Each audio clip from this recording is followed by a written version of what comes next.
साई बाबा शब्द उच्चारण्यापूर्वी आपण त्यांचे स्वामी असतो. उच्चारलेले शब्द आपले स्वामी होतात. एकदा बाहेर पडलेले शब्द आणि धनुष्यातून सुटलेला बाण परत कधीच येत नाही. मग होईल तो परिणाम स्वीकारावाच लागतो. वाटेवरून चालताना कसं वाटेसारखं वागावं लागतं, जसं वळण येईल तसं वळावं लागतं. सोन्याची एक संधी साधण्यापेक्षा प्रत्येक संधीचं सोनं करता आलं पाहिजे.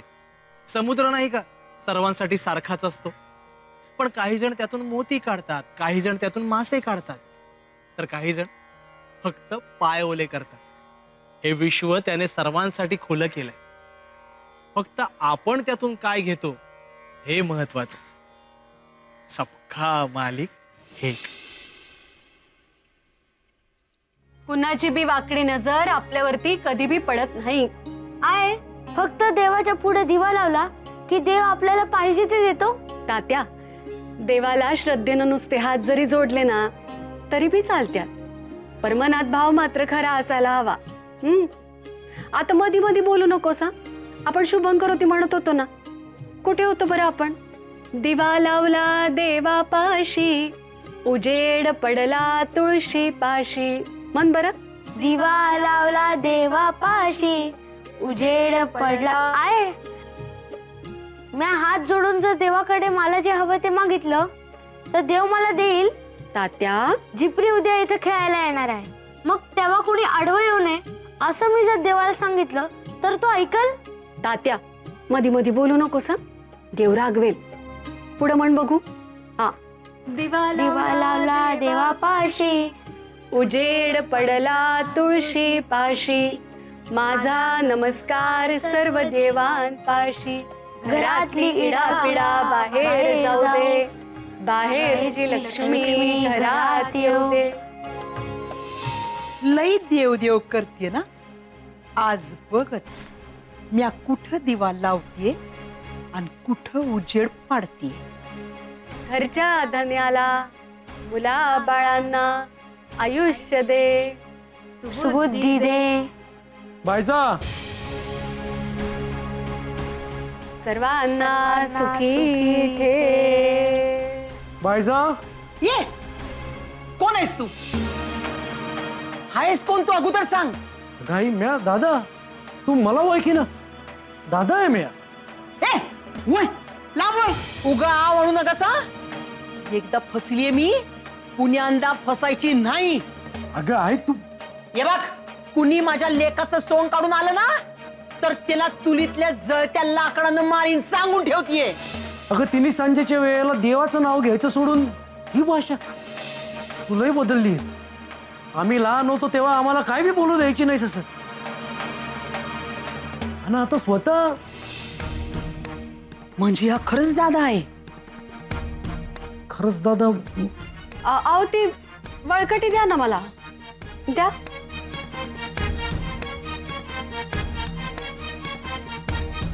आणि दुपारी कुठे होती? कुठं म्हणजे? शरद सांभाळत होता. अहो ते राहू द्या. परसदाराच्या चुलीवर तुमच्यासाठी आधण ठेवते, आंघोळ करून घ्या. 2 घास जरा पोटात जाऊ द्या. तात्या तू बी चल माझ्या बरोबर.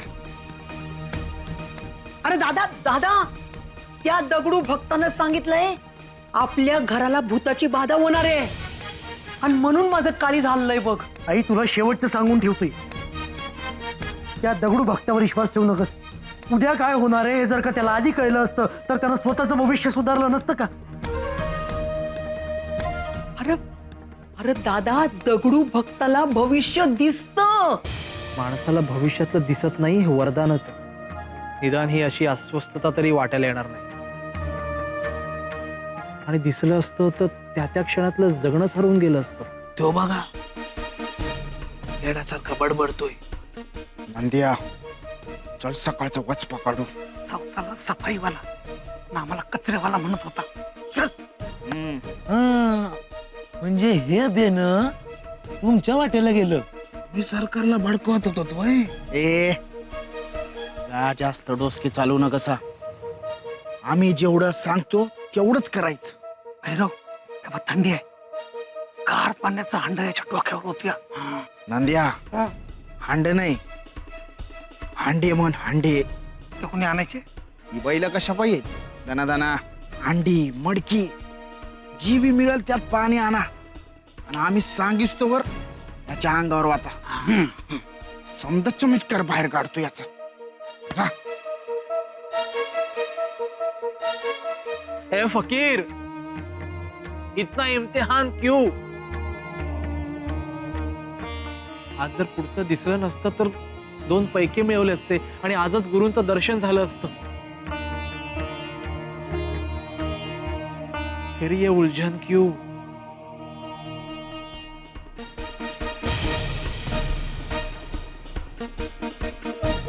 ए पुन्हा संग बोलतो रे फकरेडिया. आकाशात आपल्या बाशी बोलत असत. सबका मालिक वही तो है, मेरा आपका. ए उगा आमची बराबरी करू नकास. आधी सांग आम्हाला सकाळी का फसवलास? मी फसवलं? खुश से तो सच बोलो. सकाळी तुम्ही मला त्रास द्यायला आलात, मी तेव्हाही तुम्हाला विरोध केला नाही. काय नंदी महाराज, बरोबर ना? हो. नाही चल, आमचा फूट पाडू नको. नंद्या अरे घाण वास येतोय ना वा. सफाई वाल्यानं स्वतःची सफाई केली नाही. दाना दाना आणा रे अंड. अरे आण. अच्छा, असं ठरवलंय. चालेल. चाल. तू कोण सांगणार चालेल की नाही चालेल ते? अरे आणा अंडा. आणा. या बेगी बेगी. ये. काय पाहतो काय? अरे ओत ना.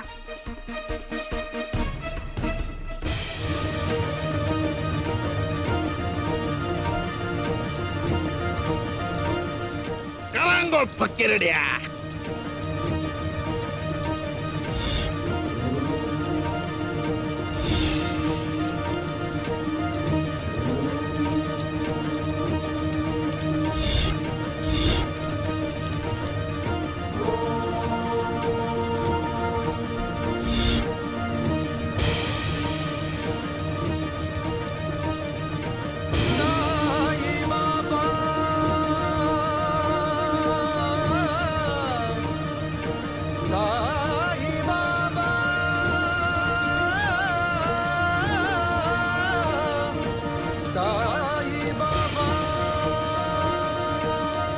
अरे याला काहीच होत नाही.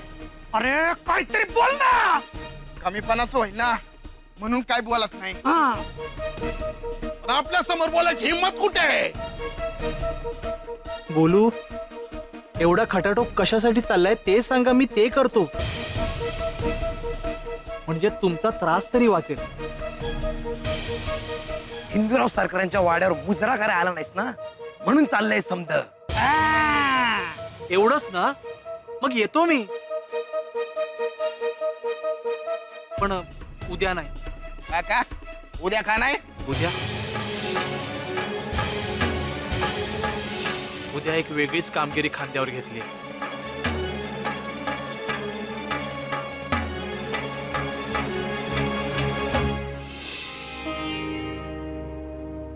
एक दोन तीन चार. दादा हा उद्या काय गंमत आहे माहितीये का? काय रे? उद्या जिप्री आपल्याकडे खेळायला येणार आहे. छान छान.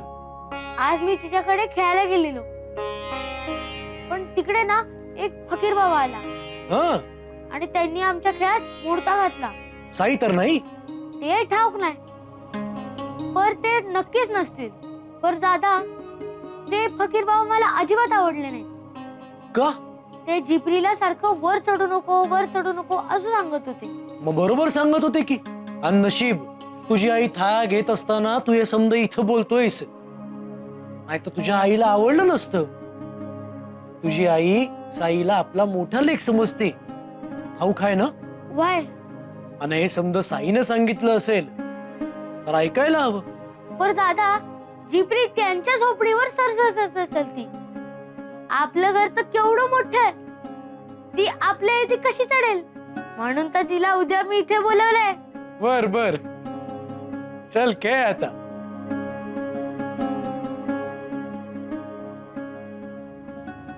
गुरुवर, मला काय करावं काही कळत नाही. तुमचं दर्शन लांब लांब जातंय. योगा सामर्थ्य सुद्धा तुम्हीच दिलंय, मी ते पुसून तर टाकू शकत नाही. झिपरी उद्या बाईजाकाकडे जाणार, घराच्या छपरावरून पडणार हे स्पष्ट दिसत असताना सुद्धा गप्प राहू. देवाला सुद्धा घडणारं टाळता आलं नाही, नाहीतर महाभारताचं युद्धच झालं नसतं, रामायण घडलंच नसतं. पण गुरुवर, शिर्डीतल्या सगळ्या लोकांची जबाबदारी तुम्हीच मला घ्यायला सांगितली आहे ना. मग जबाबदारी दिलीये, मग मला अघटित गोष्ट टाळायला पाहिजे.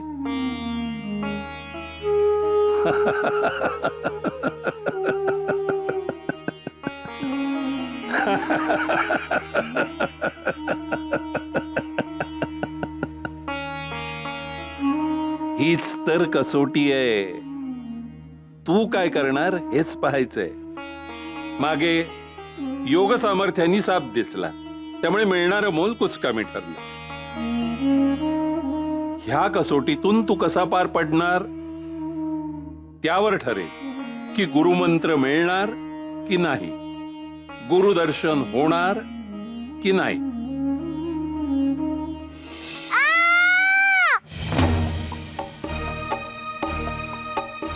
नक्की जनावर बघितलं असेल पोरीने.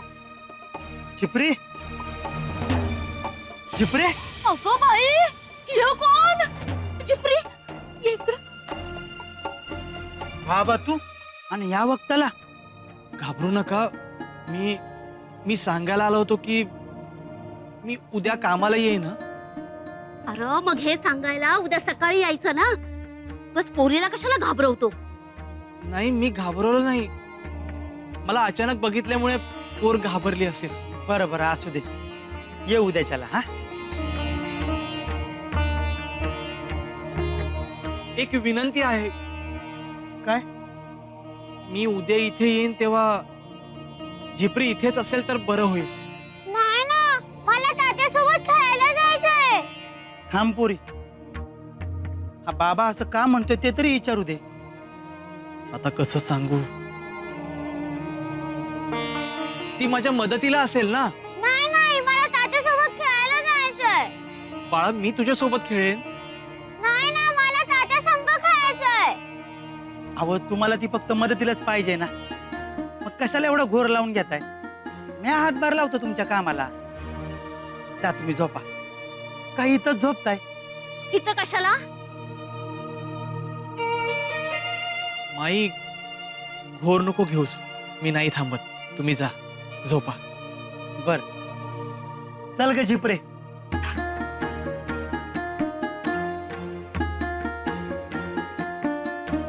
हे मालिक, सगळं ठाऊक असूनही मी अपघात टाळू शकत नाही. मग उपयोग काय? मला दोन्हीपैकी एकाचीच निवड करावी लागेल. गुरुदक्षिणा आणि गुरुदर्शन घ्यायचं की झिपरीला वाचवायचं. गुरुवर, ही अशी अवघड कसोटी माझ्या पुढ्यात का ठेवलीत?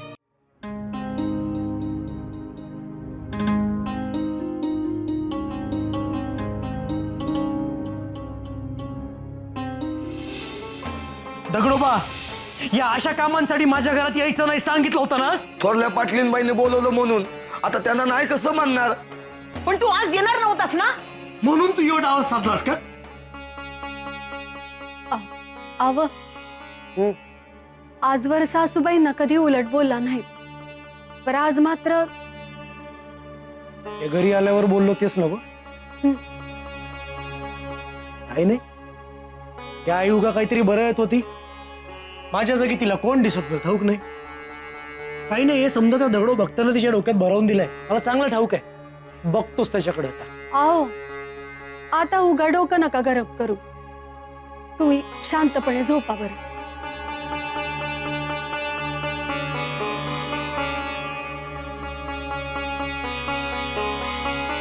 आओ, एक विचारायचंच राहिलं. काय ते ते म्हाळसापतींचं काय झालं? उगा घाबरले होते.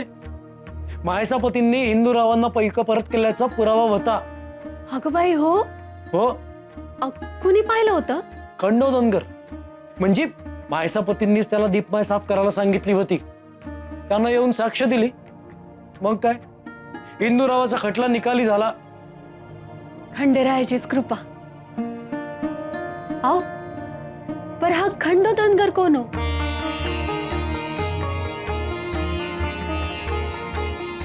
काय हो, कसल्या विचारात गुंतलाय?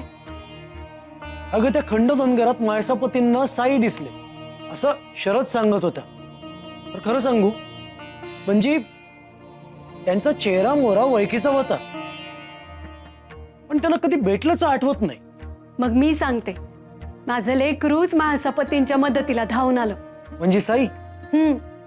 अगं नाही, तो तर इथेच होता. अहो, त्याचं काय सांगताय? एकाच वेळेला त्याला सगळ्यांना वाचवायला धावायचं असतं, आणि तो सगळ्यांना वाचवतोय बी. अगं, आज तो शिर्डीत होता. मग कोपर गावात कसा येईल? तुम्हाला कसं ठाऊक? आपल्या चिरंजीवांना भेटला तो. कोण? साई? तात्याला भेटला होता? हा, म्हणजे एक फकीर बाबा भेटला असं तात्या म्हणत होता. हा. त्याला त्याचा राग पण आला. जिपरीला खेळायला म्हणत तो फकीर बाबा आडवा आला. जर तो फकीर साई असल आणि त्यानं झिपरीला अडवलं असल, तर नक्की त्यामागं काहीतरी कारण असणार. तो घासा अडवणार नाही. झोपा आता.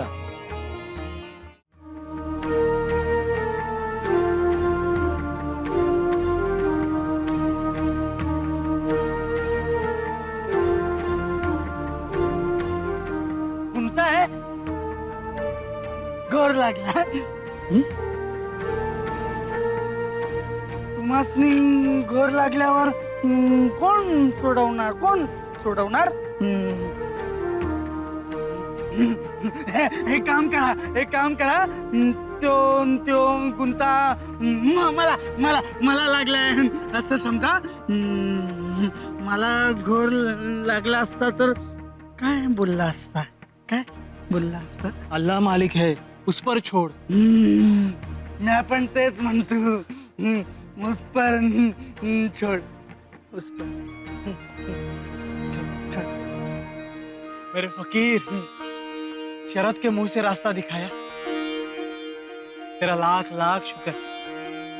म्हणजे घर गेला. शुक्र नाही, पण आणखीन एक वाट सापडली. मला सांग, आपण अल्लावर सोपवतो, देवावर सोपवतो म्हणजे काय? तर आहे ती परिस्थिती स्वीकारतो. ठीक आहे, मग स्वीकारूया. चितेच्या झाडाच्या उंचीवरून गेलं. काय बी उमगलं नाही. कळेल सांगतो. मला सांग, शिर्डीत कुलकर्णी वैद्य आहेत ना? आहेत ना, एकदम गरीब गोगल गाय. ठीक आहे, मग त्यांच्याकडे जाऊया. त्यांच्याकडे जा. नाही त्या गोगल गायकडं गोचिड आली. गोचिड नाही. गोचिड? कोण? भानू वैद्यकी शिकाय गावात आला आणि गुरुवर हुकुम करायला लागला. त्यो भानू नाही, लय लोभी आहे त्यो माणूस म्हटलं की चांगले वाईट गुण असणारच. ठीक आहे, आपण जाऊया. पुढची व्यवस्था तर करायला हवी.